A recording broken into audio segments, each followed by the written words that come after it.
Hello everyone, I'm Foodie Boy.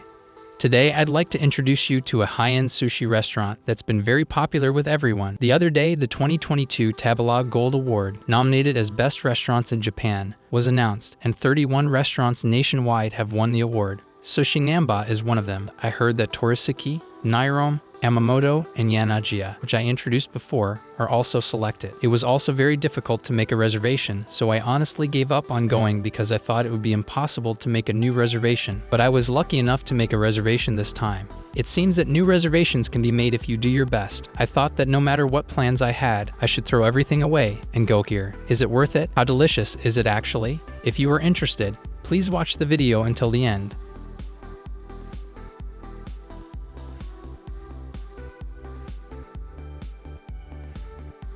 First of all, there are 3 reasons why I thought I should go that far. The first is precise temperature control in increments of 1 degree. For those of you who don't know, here's a simple explanation. At this restaurant, we control the temperature in 1 degree increments according to each piece of sushi rice. I thought that the human taste would make the most of it. To put it bluntly, even if it's hot enough to burn you or cold enough to burn you, you won't know the taste or texture. As for how they control the temperature of the toppings, it seems that steam is used behind the scenes. There was also a scene where the temperature was raised by putting it back in. Thorough temperature control is really amazing.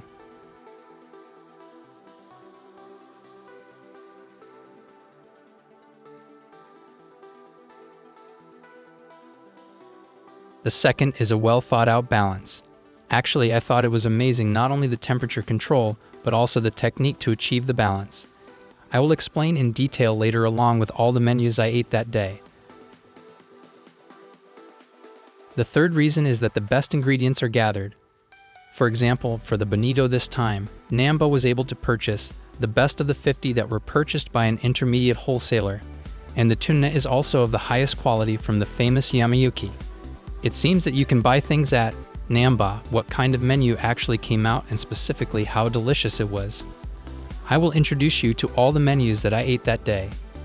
It's not pickled in soy sauce, but rather lightly seasoned with cold dashi stock, so instead of being salty, the umami stands out more than usual.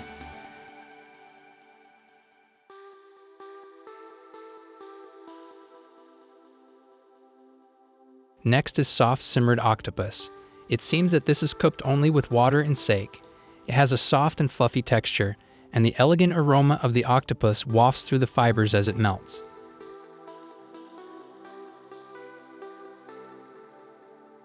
Next is botan shrimp. This is a specialty of Namba. The paste itself doubles the rich umami and fragrant aroma of the shrimp. It's a long and elegant flavor that lasts forever rather than a certain flavor. It's the ultimate happiness to have a drink with this as a snack.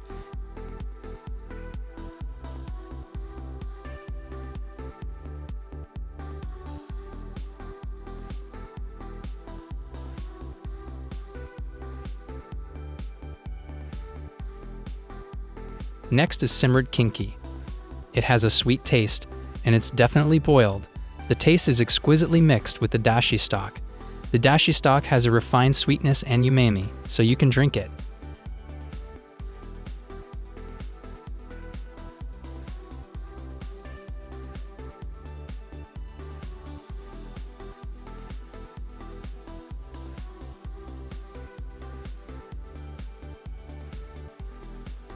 Next is grilled cutlass fish. This is a dish where you can enjoy the taste of the ingredients themselves as before, but it is even more complicated in a good way and is excellent to eat. In other words, it has the aroma of grilling, but it is neither dry nor watery and has a moist texture. You can enjoy a variety of flavors in your mouth, such as a strong umami flavor and a moderate saltiness. It's amazing how well balanced, complex, and filling the flavor is, thanks to this cooking method. As you can see, the fact that you can cut it with chopsticks is proof of its smoothness and softness. The taste is strong and the response to eating is the best. The seasoning is only slightly sweet and does not interfere with the umami.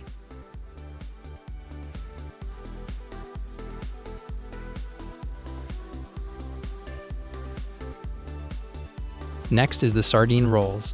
The umami flavor and the sweetness of the fat are in harmony with each other. Also, the shrimp rolls are topped with thinly sliced shrimp. There is an ensemble flavor and sweetness. and the refreshing harmony of sesame and perilla condiments and seaweed complements this ensemble taste. The contrast between the fluffy and melt-in-your-mouth texture of the fatty tuna and the crunchy texture of the tacuan is great. It makes me want to eat it with sherry, but I endure it by drinking sake instead of sherry. There is an ensemble flavor and sweetness, and the refreshing harmony of sesame and perilla condiments and seaweed complements this ensemble taste. The contrast between the fluffy and melt-in-your-mouth texture of the fatty tuna and the crunchy texture of the tacuan is great. It makes me want to eat it with sherry, but I endure it by drinking sake instead of sherry. At this point, I put a bowl of kinky and cutlass fish soup stock in between. This is where the main nigiri sushi comes out. Even if you tell me that the sushi rice is 36 degrees Celsius and the toppings are 16 degrees Celsius, I don't think you can get an image of it, but it's just a slightly cool texture.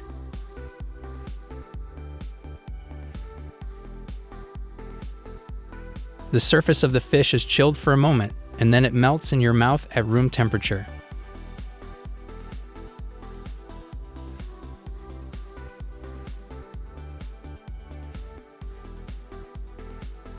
Combined with the moderately sour sushi rice that is not too effective, it is a very complete nigiri.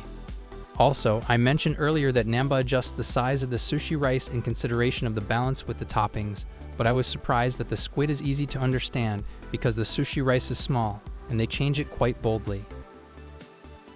The degree of spice varies from day to day, so they try it every day and change the amount.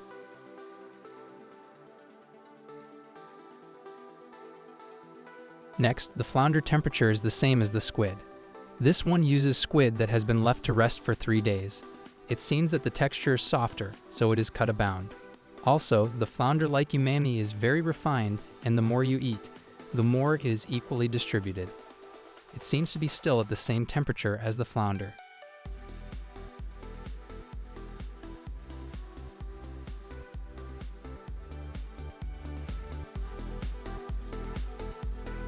Kobushira seems to be a material that is easy to cut corners, and when you look at the quality of the restaurant, there is no doubt that it is the Kobushira.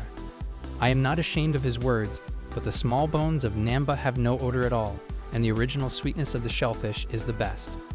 It's so soft it comes back to its shape, and it has a crisp texture. Maybe that's because it's so fresh. It has an excellent aroma all the way through to the aftertaste.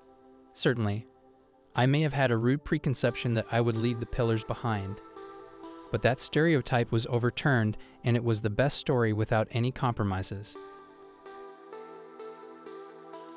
Sayori's sushi rice is 37 and the toppings are 17. I thought it was, but it's definitely warmed up a lot, and I can feel the difference. It reminds me of the importance of temperature control. The more you eat, the more the umami overflows.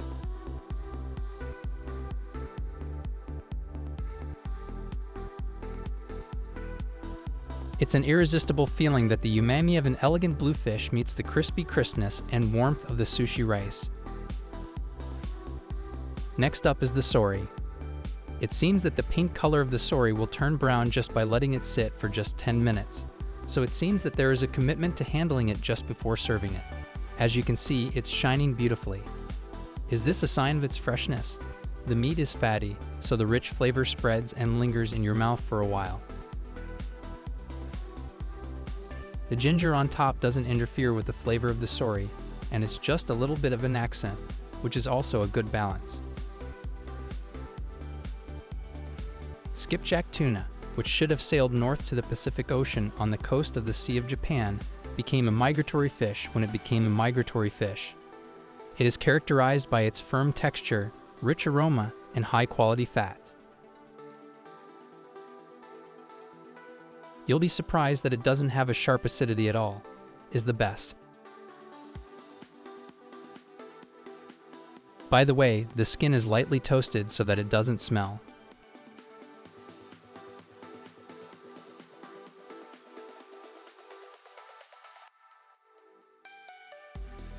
Is this also meant to adjust the temperature to make the most of the umami of the bonito material?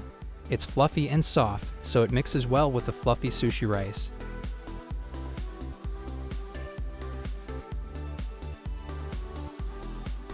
Even after the bonito with such a strong impact, it is not defeated at all.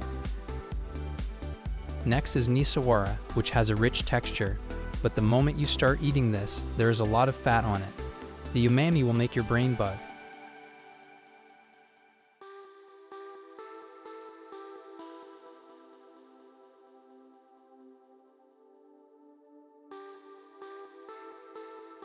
Next, only the outside of the Wajishima mackerel is lightly vinegared, and the rest is almost raw. I don't get a similar smell. It seems that Namba only buys mackerel with a beautiful pink color and red meat, so it's like enjoying the umami of lean meat rather than the umami of oil, I thought.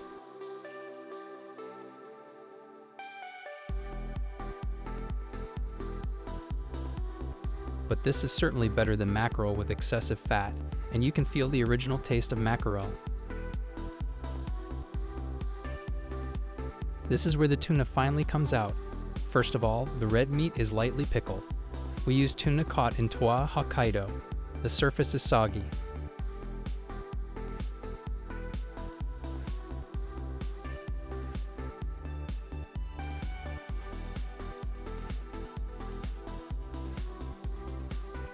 Next was the toro. First, boiled down soy sauce, then the umami of the fat on the surface, and then as I ate, the umami of the fat and red meat mixed together, and the taste overlapped. Maybe it's because I'm here that I'm able to calculate and embody the umami that overlaps like this. However, since it is tightly vinegared, this size is just right.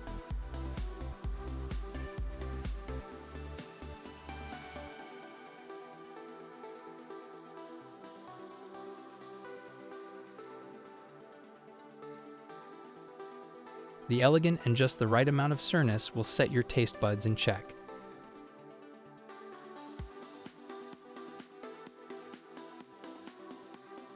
By the way, the temperature of the toro fatty tuna has risen considerably, probably because the fat melts in the mouth. Next, if it's thick slices, it seems to have a crunchy texture, and it's cut thinly and heated to about 58 degrees. As you can see, the fat is dripping on the plate with the large fatty tuna on it.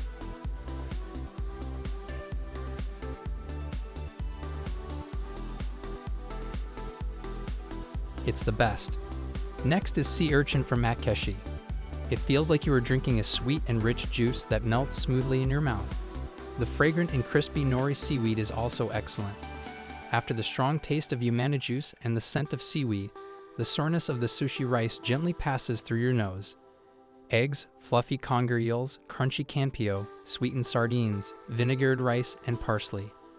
For the first cup, you can enjoy the sweetness of the conger eel and the egg.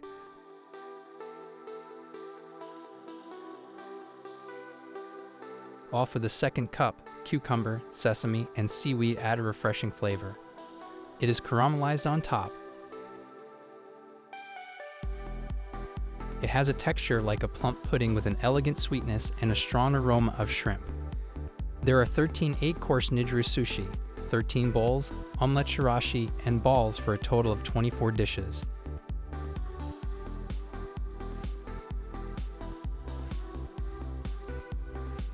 Even if you drink it, it will be around 40,000 yen in total.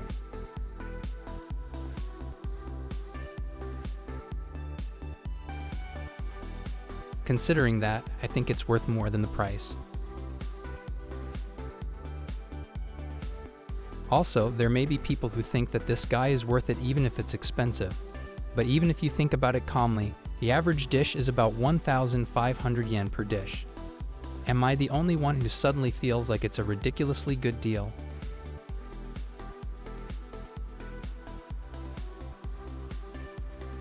It seems that it is still easy to get a seat for lunch. See you soon.